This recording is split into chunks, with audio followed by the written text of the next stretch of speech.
بسم اللہ الرحمن الرحیم۔ السلام علیکم ورحمۃ اللہ وبرکاتہ۔ عزیز طلباء کرام، امید ہے آپ خیریت سے ہوں گے۔ بسم اللہ الرحمن الرحیم، بدایت المجتہد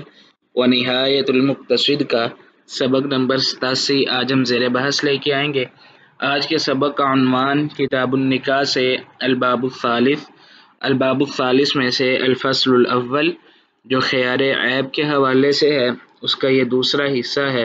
یہ دوسرا سبق کہہ لیں۔ امام رحمہ اللہ نے الفصل الاول میں دو مواضع میں اس عنوان کو تقسیم کیا، الموضوع الاول اور الموضوع الثانی۔ ہمارا یہ آج کا جو سبق ہے یہ الموضوع الثانی کے حوالے سے ہے۔ الموضوع الاول کا جو تفصیلی حکم ہے، جو تفصیل ہے، وہ الحمدللہ ہم گزشتہ سبق میں پڑھ چکے ہیں۔ آج کا ہمارا سبق یہ دوسرا حصہ یا الموضوع الثانی کے حوالے سے ہوگا۔ آج کا سبق شروع کرنے سے قبل گزشتہ سبق کا خلاصہ دہرا لیتے ہیں اور یہ جان لیتے ہیں کہ گزشتہ سبق میں ہم نے کون سی چیزیں سیکھنے کی، سمجھنے کی اور جاننے کی کوشش کی۔ گزشتہ سبق میں ہم نے کتاب النکاح سے الباب الثالث سے الفصل الاول اور الفصل الاول کا تعارف دیکھا، اس کے ساتھ ساتھ الفصل الاول کی تفصیل اور تفصیل میں سے الموضوع الاول، اور اس میں جو ہمارا موضوع اور عنوان تھا، جو ٹائٹل تھا، وہ یہ تھا کیا عیب کی بنا پر یا عیب کی وجہ سے نکاح رد ہوگا یا نہیں ہوگا، یعنی زوجین میں سے کسی ایک کے اندر کوئی ایسا نقص یا عیب موجود ہے جو طبیعت پہ گراں گزرتا ہے یا وہ تعلقات زوجیت میں یا فریضہ زوجیت میں وہ کوتاہی کا سبب بنتا ہے، تو کیا ایسے عیوب کی وجہ سے نکاح رد ہوگا یا نہیں ہوگا۔ اس کا جو حکم ہے وہ الحمدللہ ہم نے گزشتہ سبق میں جاننے کی، سیکھنے کی اور سمجھنے کی کوشش کی۔ آج کے سبق میں انشاءاللہ العزیز ہم پڑھیں گے کتاب النکاح سے الباب الثالث، باب الثالث سے الفصل الاول اور الفصل الاول کی تفصیل میں سے الموضوع الثانی، اور اس میں جو آج ہم مسئلہ پڑھیں گے وہ یہ ہوگا کہ کن عیوب کی بنا پر نکاح رد ہوگا، یعنی ایک تو ہے نکاح رد ہوگا یا نہیں ہوگا، اس کا حکم جو ہم گزشتہ سبق میں پڑھ چکے، اور یہ جو ہم آج کے مسئلے میں پڑھیں گے آج کے سبق میں وہ ہوگا کہ کن عیوب کی بنا پہ، یعنی کون کون سے عیب ایسے ہیں جن کی وجہ سے یہ نکاح رد ہو سکتا ہے، اس کی جو تفصیل ہے وہ انشاءاللہ العزیز ہم آج کے سبق میں سیکھنے کی، سمجھنے کی اور جاننے کی کوشش کریں گے۔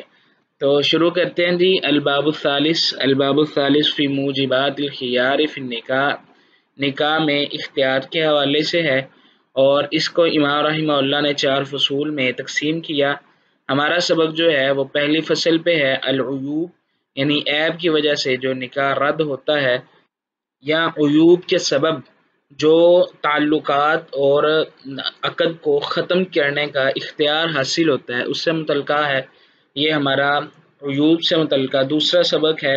اور اس میں ہم الموضوع الثانی جو ہے وہ انشاءاللہ دیکھیں گے۔ تو امام رحمہ اللہ فرماتے ہیں وَأَمَّا الْمَوْضِعُ الثَّانِي، جہاں تک موضوع الثانی کی بات ہے، جہاں تک دوسرے مسئلے کی بات ہے، پھر رد کے حوالے سے، یعنی الموضوع الثانی پھر رد، یعنی یہ دوسرا مسئلہ جو ہے یہ رد کے حوالے سے ہے۔ جہاں تک الموضوع الثانی رد کے اعتبار سے ہے تو اس کے بارے میں فَإِنَّهُ مُخْتَلَفُ، پس فقہا کا اختلاف ہے، فی ای العیوب یرد، کن عیوب کی بنا پہ یرد رد کیا جائے گا، بیہا اس نکاح کو، اس عقد کو، اور اسی طرح وفی ایہا لا یرد، اور کون سے ایسے عیوب ہیں جن میں نکاح کو رد نہیں کیا جائے گا، وفی حکم الردی، اور رد کا حکم کیا ہے، یعنی جن عیوب کی بنیاد پہ رد کرنا جائز ہے ان کا حکم، اور اگر جائز نہیں ہے تو اس کا حکم، یہ جو تفصیل ہے یہ ہمارے آج کے سبق کا حصہ ہے، اور اسی کے حوالے سے فقہا کا اختلاف ہے۔ تو امام رحمہ اللہ فرماتے ہیں فاتفق مالک، امام مالک رحمہ اللہ والشافعی، اور امام شافعی رحمہ اللہ، یعنی امام مالک اور امام شافعی رحمہ اللہ، ان دونوں کی رائے اور حکم ان کا یہ ہے، ان کا فتویٰ یہ ہے علی ان الرد یکون من 4 عیوب، کہ رد جو ہے وہ 4 عیوب کی بنیاد پر ہوگا، 4 طرح کے جو عیب ہیں ان عیوب کی موجودگی میں یہ نکاح کو رد کرنا جائز اور درست ہوگا۔ نمبر 1 الجنون، جنون کی بیماری، پاگل پن کی بیماری، الجذام، اور اسی طرح جو کوڑ کی بیماری ہے، کوڑ میں سارے جسم پہ وہ ریشہ اور دانے اور جسم کا سرخ ہو جانا، اس کے حوالے سے تفصیلات موجود ہیں۔ جو تفصیل کا طالب ہے وہ انٹرنیٹ پہ ویکیپیڈیا وغیرہ چیک کر سکتا ہے اور اس کے حوالے سے تسلی بخش معلومات حاصل کرے گا۔ اور اسی طرح تیسرے نمبر پہ البرص، یہ پھل بہری کی بیماری، پھل بہری یہ ایک عموماً بعض افراد میں یہ پائی جاتی ہے، ہمارے معاشرے میں یہ بیماری عام دیکھنے کو مل جاتی ہے کہ انسان کا جو جسم ہے اس میں سے اعضاء جو ہیں، یہ ساری جلد ہے وہ کچھ سفید ہو جاتی ہے، یعنی عمومی جو قدرتی رنگ ہے وہ سیاہ ہے یا سفید ہے، اور پھل بہری ہونے کی وجہ سے وہ جسم پہ نشانات اور دبے موجود ہوتے ہیں، اس کو البرص کہتے ہیں۔ اللہ کے نبی صلی اللہ علیہ وسلم بھی ان بیماریوں سے خاص کر اللہ کی پناہ مانگا کرتے تھے، اور اللہ کے نبی صلی اللہ علیہ وسلم یہ دعا بھی پڑھا کرتے تھے، اللہم انی اعوذ بک من البرص والجنون والجذام ومن سیء الاسقام۔ اللہ کے نبی صلی اللہ علیہ وسلم ان بیماریوں سے خاص کر پناہ مانگا کرتے تھے، اللہ پاک ہم سب کو ان بیماریوں سے محفوظ رکھے۔ تو امام مالک رحمہ اللہ اور امام شافعی رحمہ اللہ جو ہیں ان کی رائے یہ ہے کہ 4 طرح کی بیماریاں، جن میں سے 3 یہ ہیں جنون، جذام اور برص، اور چوتھے نمبر پہ وداع الفرج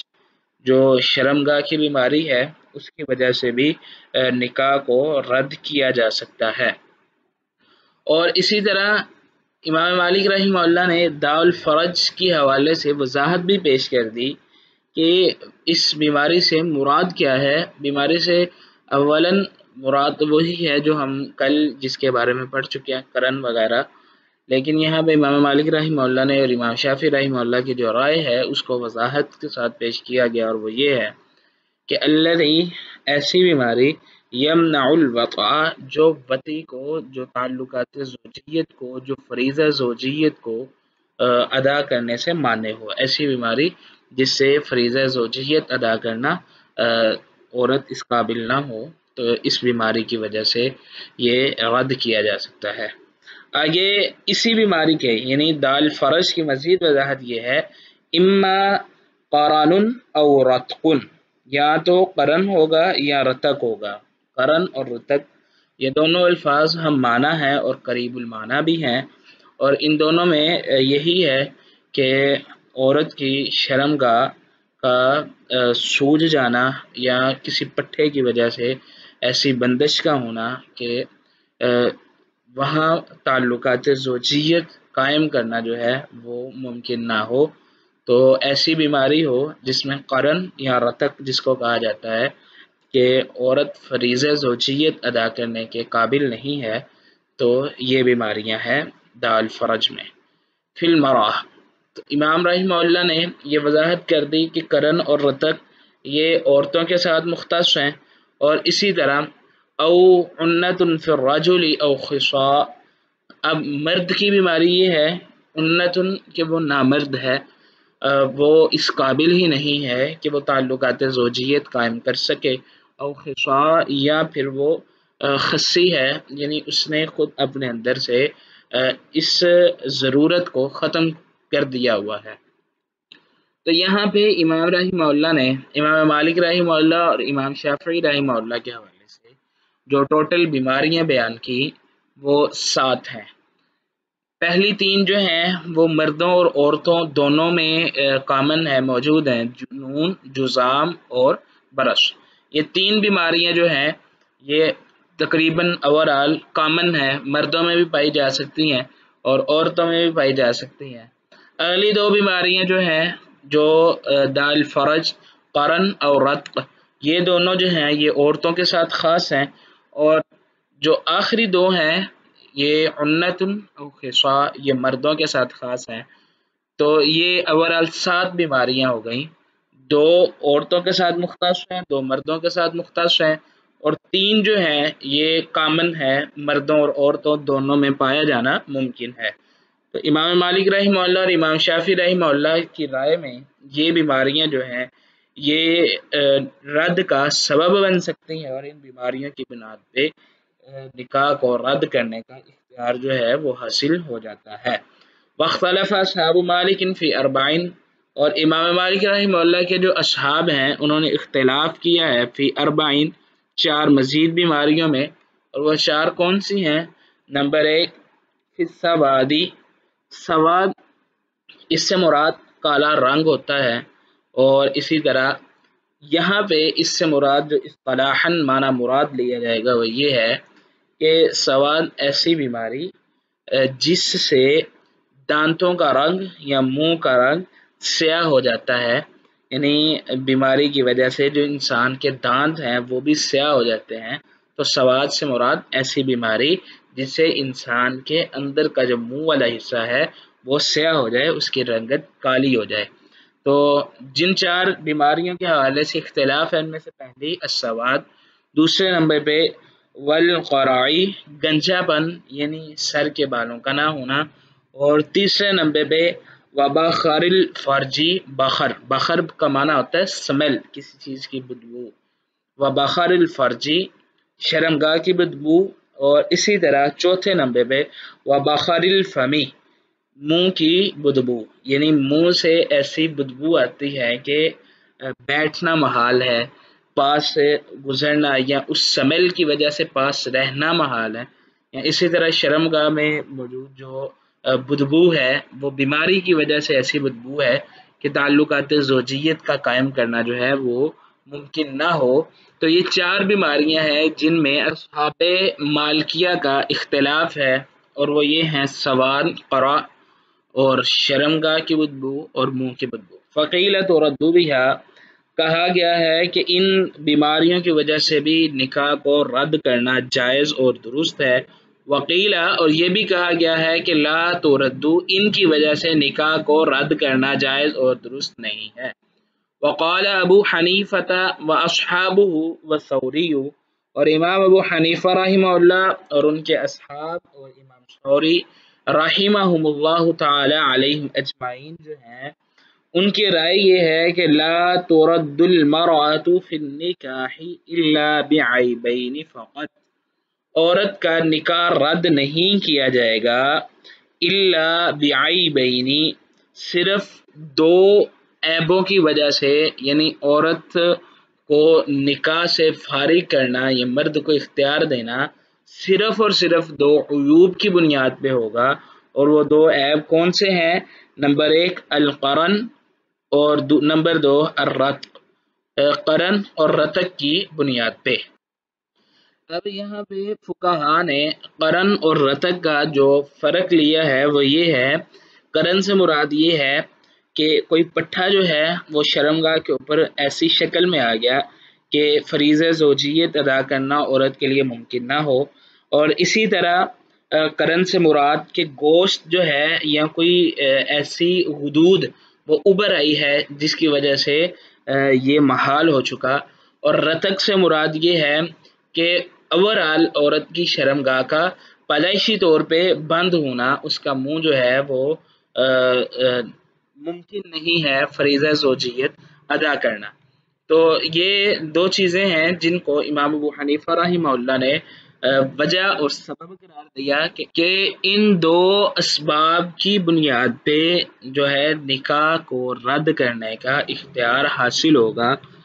ادروائز اس کے علاوہ جو بیماریاں ہیں اس میں امام ابو حنیفہ رحمہ اللہ کی رائے یہ ہے کہ ان میں نکاح کو رد کرنے کا اختیار نہیں ملتا، اختیار جو ہے وہ ان 2 بیماریوں کی وجہ سے ملتا ہے۔ آگے امام رحمہ اللہ فرماتے ہیں فَأَمَّا أَحْكَامُ الرَّدِّ، جہاں تک رد کرنے کا حکم ہے یا احکام رد ہیں، یعنی ایک تو تھا کہ کن بیماریوں کی وجہ سے رد کیا جانا ہے، دوسرا نمبر پہ یہ تھا کہ حکم کیا ہے رد کرنے کا، تو وہ اس کی طرف امام رحمہ اللہ نے اشارہ کیا